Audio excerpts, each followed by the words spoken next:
Welcome.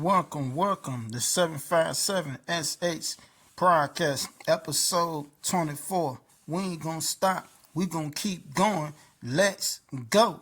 Now, let's talk about Michael Jordan, y'all. The greatest of all times. Just for a little bit.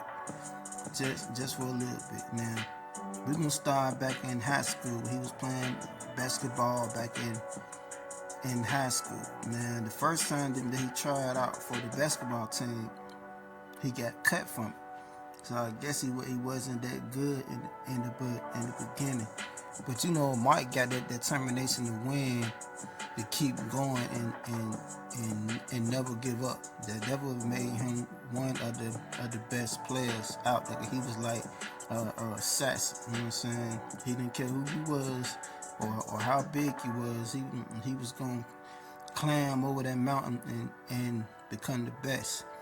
So after he got through high school, he went to college, man. He had played for the Tar Heels, North Carolina, you know what I'm saying, the UNC. So he played for them for his for some years. Then he got drafted to the NBA in 1984. Now you remember y'all when Jordan came to the league, that's when Dr. J, Magic Johnson, Larry Bird, you know what I'm saying? All them was running on the NBA then. They was the big names. You know what I'm saying? They was a big thing then.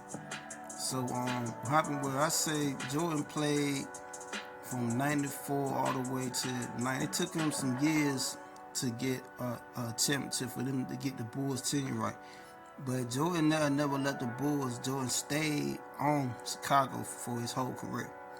So I say 91, 92, 93, they won the championship back to back. A three-peat now.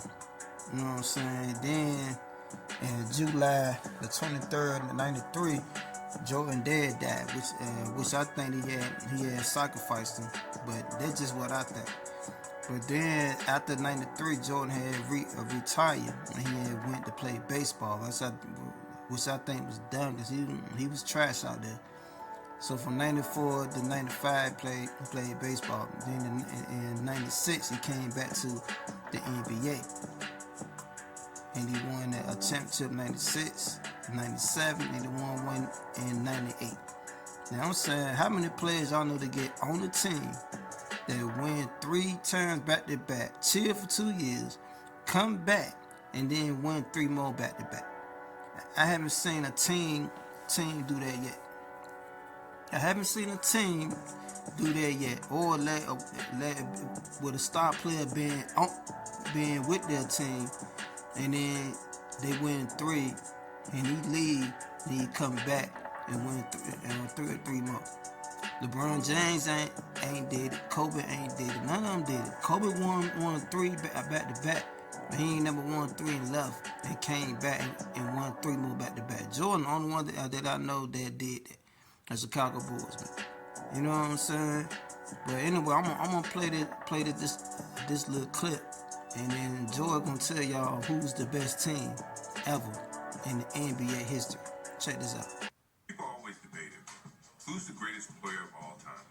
Dumb question. It should be who's the greatest team of all time. You know, there are so many teams to choose from. The 91 Chicago Bulls, sorry Showtime.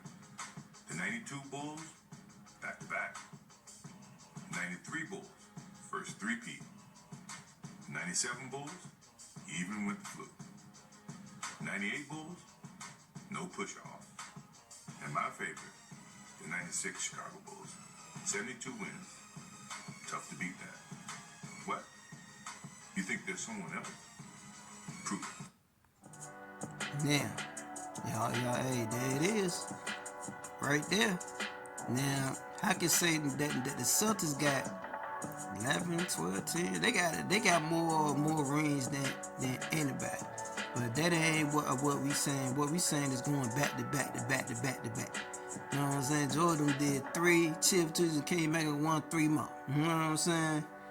Yeah, man. So the only player that I know that shoes to this day, man. This nigga bring out the same shoes, the ones, the twos, the threes, the fours, the five, the six, the seven, the eight, the nine, the 10. You know what I'm saying? The nigga bring out all these numbers over and over again. People keep wearing the same shoes over and over again. You got kids that ain't never seen Jordan play in their life and wearing his shoes, man. This nigga's shoes is outselling the Burn, them KDs, all of them. And these niggas still playing.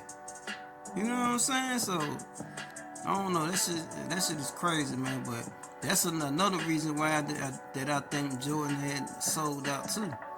Just look at them. Them niggas' shoes is selling out this world, man. It's crazy. I remember Chameleon there said he had went up to Jordan and tried to get an autograph from him. Nah, I take a picture with him. And Jordan said he don't take no pictures with y'all niggas. Basically saying he don't like rappers. Jordan is just an asshole. You know what I'm saying? But everybody was wearing his shoes like a fool. But I'm a fool too, because I got a pair of J's. You know what I'm saying? I'm guilty too, but now I don't know, man. Jordan be tripping, man. Some of these people we be supporting, you don't know how these folks is in real life. You know what I'm saying? But anyway, man, that's enough about Jordan, man. Let's move along to Snoop Dogg. Yeah, Snoop Dogg, y'all. Now you know that he said that he just sacrificed his brother. You know what I'm saying? Look at this nigga in the funeral with red on. I don't know who you think you fooling on, Snoop, but I know why you got that red on, because in Freemasonry, the red symbolize sacrifice. That's one of the things that symbolizes. And if y'all don't believe me, look it up, because I done did my research on it. And then Snoop, back in the day when you caught that murder charge, and you made that song, you was talking to the devil, you was telling the word right then to Satan one day that got you out of that situation. Now I want to know, how many souls did you promise this nigga? I know that he got yours. You gave your brother up, and you gave up your mama too. Yeah, your mama too, nigga. So all y'all gotta do is listen to that song, "Murder What's the case that he gave." The nigga is rapping to the devil, man. You know what I'm saying? So, hey, man, that nigga Snoop ain't nothing but a satanic scumbag. Let me tell you something. All that stuff that y'all doing, it's a price to pay for. You know what I'm saying? You gonna get your day. Don't worry, but you can have all the money in the world, all the fame in the world. You gonna pay for what you did. You know what I'm saying? Believe that. Now let's go on to New York City, to these truck drivers out here boycotting. They refuse to bring loads to New York City because of Donald Trump got fined $355 million fine. So for fraud. So they're saying Donald Trump did a whole lot of fraud, but that's how much money that he got to pay. So these Trump followers, some of them people that drive trucks, is saying they refuse to bring loads to New York. Not all the truck drivers, just some of them. But I'm gonna play this video clip, man. Check this out. Country.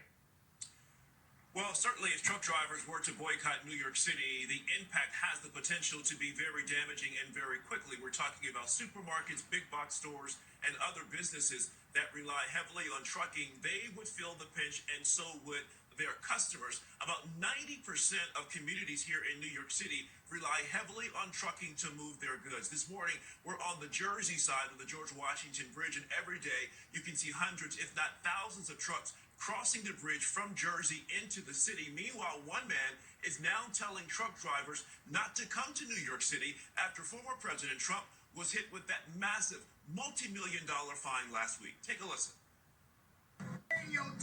Talking to drivers for about the last hour 15 minutes, and I talked to at least 10 drivers going the other way. I'm heading down from South Wisconsin,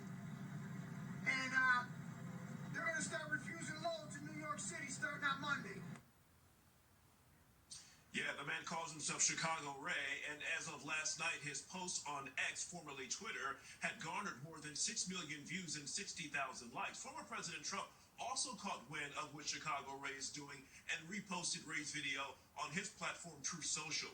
But it's hard to ascertain exactly how many drivers are answering his call and what kind of impact it may have. It's not an organized effort, and the drivers expressing support for Chicago Ray, they're scattered all across the country. We did reach out to the Teamsters Union, the union representing many truck drivers, but did not get a response. We also contacted and tried to call at least the National Supermarket Association, which is based here in New York City, but did not get a response. Meanwhile, Chicago Ray says he and other truckers are irate over Judge Arthur N. Gorin's fining former President Trump more than $355 million for fraud.